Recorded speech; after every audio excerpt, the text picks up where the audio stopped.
All right, welcome back to the channel. So, some boxing experts say Terence Crawford might get exposed like Vasyl Lomachenko by Kell Brook, and that the bum bashing that Terence Crawford has been participating in, their words, not mine, is going to catch up to him against Kell Brook.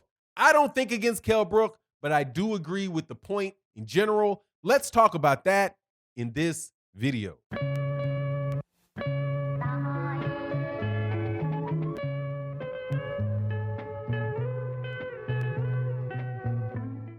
All right, welcome back. Welcome back. So, coming up this November, we have a fight that I have been asking for, and that is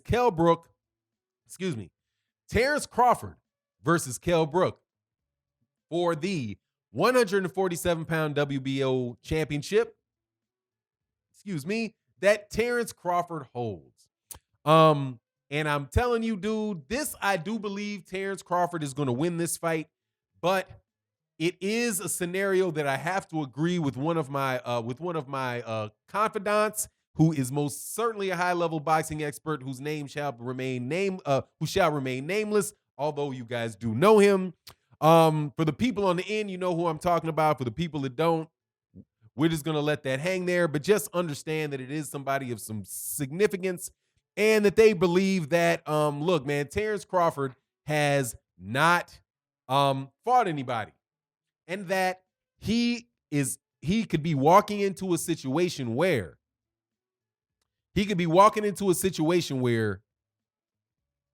all of that catches up to him against Kell Brook, similar to the way that it caught up with Vasyl Lomachenko against Teofimo Lopez. Now, I know that there are many people that think that it didn't catch up to Vasyl Lomachenko, that his lack of competition that he faced over the last several years caught up to him against Teofimo Lopez, but I think that it did. I absolutely did. I don't think that anybody, no human being is immune from the effects of consistent low-level competition. You are not. You will be affected by being able to be successful by overcoming lesser challenges than other people, and that's just the way that the world works. So with Vasyl Lomachenko, the thought was, look, Vasyl Lomachenko spent the vast majority of his professional career as an amateur, right? He spent 8 years of his professional career from his adult life, right?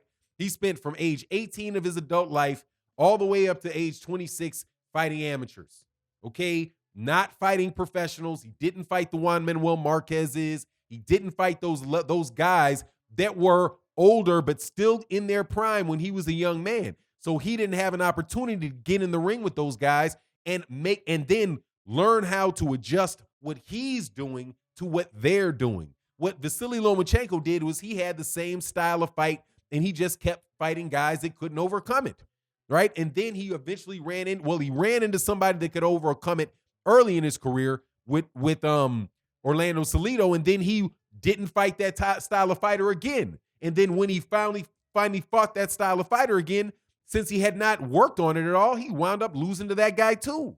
And that's the Teofimo Lopez thing, right? So, look, that type of stuff affected, my argument is, and the argument of other people is, that type of thing affected Vasyl Lomachenko.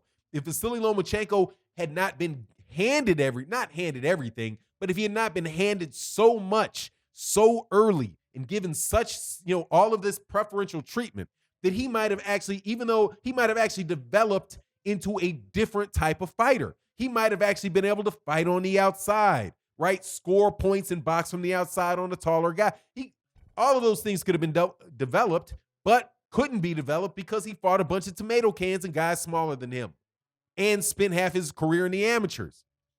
What happens with going on with Bud is the same thing. And I don't think it's as extreme as Vasyl Lomachenko, but it is still there. Terence Crawford is going to go into the ring against Kell Brook. Kell Brook is a guy that Terence Crawford should be able to beat, and everybody should be able to look right at that fight and say, no, Terence Crawford is too skilled for Kell Brook. But the problem with it is for Terence Crawford is that he's fighting Kell Brook, but Kell Brook has already fought other guys of Terence Crawford's stature. But Terence Crawford has never fought anybody of Kell Brook's stature. See what I mean? Like, Kell Brook can go back to the Gennady Golovkin fight and say, okay, this is what I learned in the Gennady Golovkin fight when I was dealing, and I learned from that loss, or I learned from that, from dealing with a guy with a big punch that I need to do X, Y, Z. When he got in there with Errol Spence Jr., and by the way, he knows that he could do some things with the bigger guy. He has the confidence that he could have beaten, or he believes he could have beaten Triple G, right? But he has that experience. He has that experience of fighting a Sean Porter and overcoming a Sean Porter. He has the experience of going toe-to-toe in life and death type of fight with Errol Spence Jr. And he has all of those things to draw upon going into the fight with Terence Crawford. And what does Terence Crawford have to draw upon? He has his athleticism to draw upon. He doesn't have his past experiences necessarily, not at that level, because Amir Khan is not that level. Jose Benavidez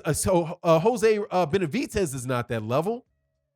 Julius Ndungo's not that level. Felix Diaz is not that level, right? These only guy that I think has been on that type of stage and is that level, was at any point in time could be considered that level of fighter, was Yuriorkis Gamboa.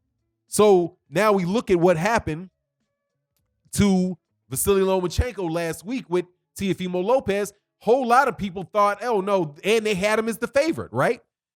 Oh, Lomachenko, Teofimo Lopez never been in there with somebody like Lomachenko before. What's he going to do when he sees this angle, that angle? Well, guess what else happened? Lomachenko's never been in the ring with somebody like Teofimo before. Teofimo Lopez figured it out. He had problems with it, but he had enough, and he dealt with it.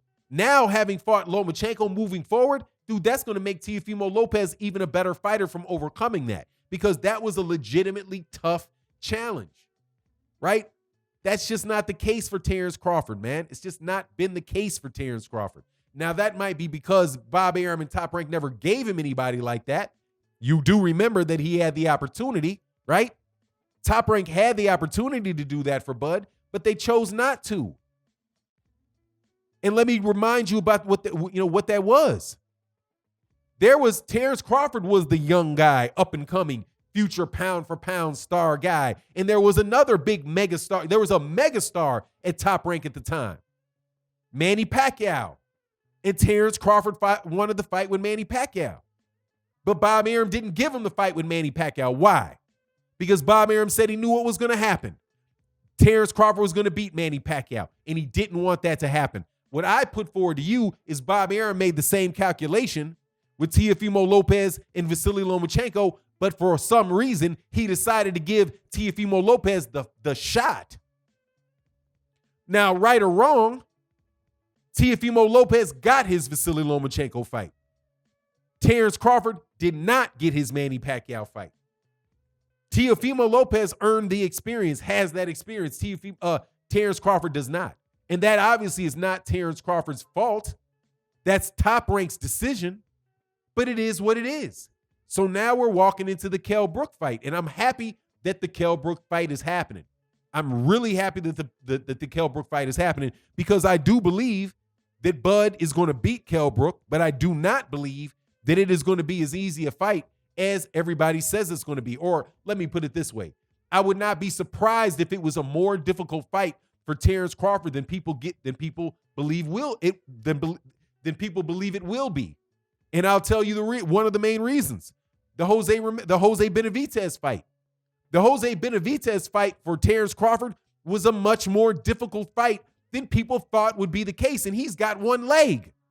You know what I mean? He's literally walked into the ring with a leg wrap on, with a knee brace on.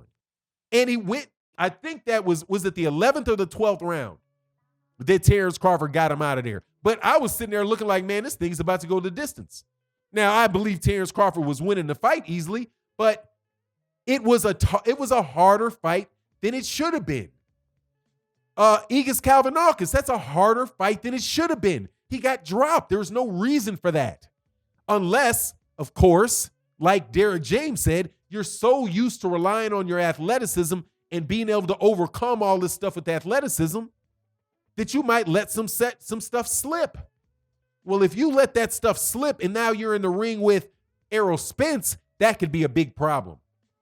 If you're in there with Kell Brook, it can also be a big problem. So what I'm saying is, look, man, you got to be careful, man. Bud, this is a tough fight for Bud, and I'm looking forward to it. And Bud, look, man, you got to start fighting these guys, man. You got to get to Errol Spence. You got to get there, man, because these young guys at Top Rank are coming right behind Bud, right behind him. And his time at Top Rank is winding down. If you look at the groundswell, the swell of how many fighters, let me put it that way, that Top Rank has at 135, the fighters that they have at 135 and 140, you will quickly realize that there will not be enough marketing budget or interest from Top Rank to be pushing Terence Crawford much longer, because Teofimo Lopez is the heir apparent because he just beat Lomachenko. You've got Josh Taylor at 140, who the blonde or the brownish-haired, blue-eyed Irish guy or whatever he is, Scottish guy, and you know how much Bob Arum likes that. And you got Jose Ramirez at 140, who's going to be moving up to 147 and is already saying Terence Crawford that he'll be too big and strong for Terence Crawford. Dude, Terence Crawford is going to get beat. And it might not be legitimate. It could be on the scorecards, but it doesn't matter. It's going to happen. He's got to push the button because that is what Top Rank does. They build you up, and right before it looks like you're going to go down, they feed you to somebody else so the machine can keep going.